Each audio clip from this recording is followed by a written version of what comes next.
il va falloir vivre avec les agents pathogènes. Et comment y arriver? Ben, c'est la sélection de variétés tolérantes. Hein. Et là, on va peut-être récupérer des variétés anciennes. Hein. Moi, j'ai travaillé dans des régions, vous savez que le coton est une plante qui exige beaucoup de pesticides, et là, ma grande surprise, les jacides s'attaquent. Aucune attaque de ces insectes piqueurs-suceurs. Ah oui, mais le coton, il était velu, tout plein de poils. Eh bien oui, l'insecte piqueur-suceur essaie de piquer et sucer la sève, et les poils n'en empêchent. Oui, la sélection de plantes, feuilles velues ou tiges velues, permettent de vivre avec des insectes piqueurs-suceurs.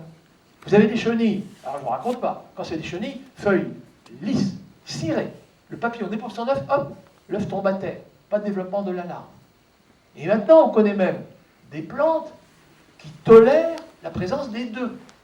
Alors là, on ne comprend pas, parce que c'est des feuilles lisses. Comment se fait-il que le puceron n'arrive pas à bouffer la plante, en tout cas, à détériorer totalement le rendement? Mais on comprend un peu mieux, c'est que quand ces insectes piqueurs-suceurs ouvrent l'échancrure dans la plante, il y a un gaz qui se dégage, un gaz volatile, et qui attire la coccinelle qui va s'attaquer au puceron. Et ça, c'est des produits de sélection paysanne, de gens qui ne savaient pas ce que c'était qu'un champignon mycorhizien, de gens qui ne savaient pas ce que c'était que ces gaz volatiles, attractifs et de ce genre de choses.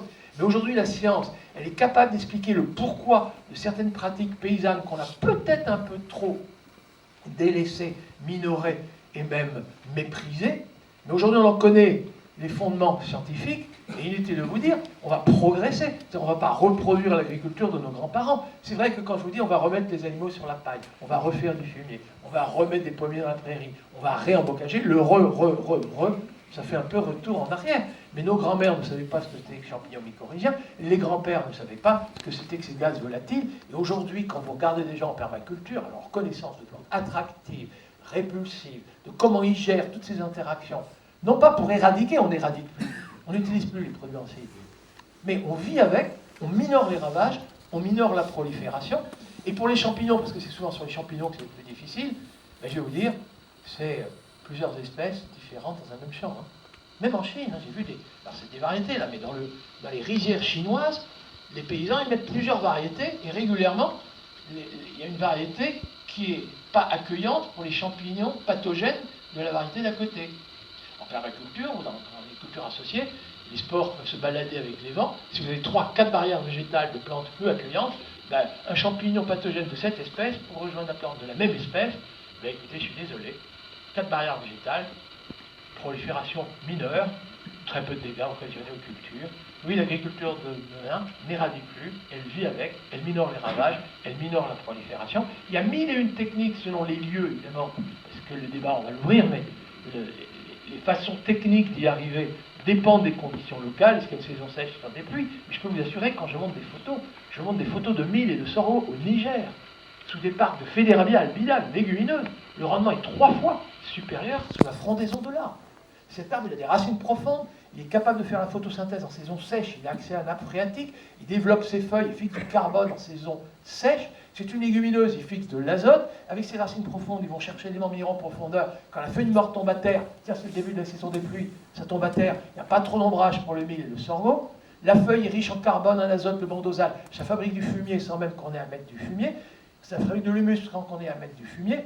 Et en plus, les éléments minéraux, je veux dire, même dans des régions où on envoie des troupes, même là où les gens sont en train de se faire des guerres civiles parce qu'ils manquent de ressources, les gens ont faim, et ils commencent le mouvement migratoire, enfin tout le désordre qu'on peut voir dans notre société aujourd'hui, qui résulte de la faillite de paysannerie qui continue de travailler à la main en concurrence avec nos excédents de bas de gamme, ben écoutez, je vais vous dire, je pense que nous, on pourrait éventuellement produire moins, mais mieux. C'est pas le blé à 90 quintaux, hein, non, l'agriculture moderne. L'agriculture avec les coûts en engrais, les coûts en pesticides, peut-être même les coûts en détérioration des sols, en qualité sanitaire et autres, le blé moderne de demain, c'est un blé à 50 quintaux, fertilisé avec de la luzerne. On perdra des devises à moins exporter de blé vers l'Algérie et l'Égypte. Certes, l'Algérie et l'Égypte, eux, se ravitaillent en Ukraine. D'ailleurs, les blés qu'on vend au moindre prix sur le marché international, c'est les pays du Sud qui nous mettent en concurrence avec la Russie ou l'Ukraine. 35 quintaux l'hectare là-bas, et la ferme, c'est 10 000 hectares.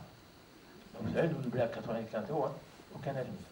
Donc oublions les blés à 90 quintaux, repensons à mettre des légumineuses, on aura un blé à 50 quintaux. En fait, en France, ce n'est pas le produit brut qu'il faut accroître, c'est la valeur ajoutée. c'est le produit brut, moins les coûts de ce qu'on a détruit. La valeur ajoutée, c'est le revenu de l'agriculteur, ce qu'il paye d'impôts à l'État, le loyer aux propriétaires, les intérêts pour la banque. Ça, c'est la répartition de valeur. Mais tout le reste, les engrais, tout ça, ça a été détruit. Notre agriculture productive est destructive. On espère détruire le moins possible d'humus, bien sûr, le moins possible d'abeilles aussi. Et ben, ce sera le blé à 50 quintaux, avec de la luzerne. Mais les devises perdues à moins exporter de blé, c'est un gain en devises à moins importer de soja, et un gain en devises à moins importer de gaz naturel russe pour mettre des engrais azotés de synthèse, parce qu'on découvre que cette légumineuse, ses racines, sont riches en azote. Donc la culture qui vient en rotation après, ben, n'a pas besoin d'engrais azotés de synthèse.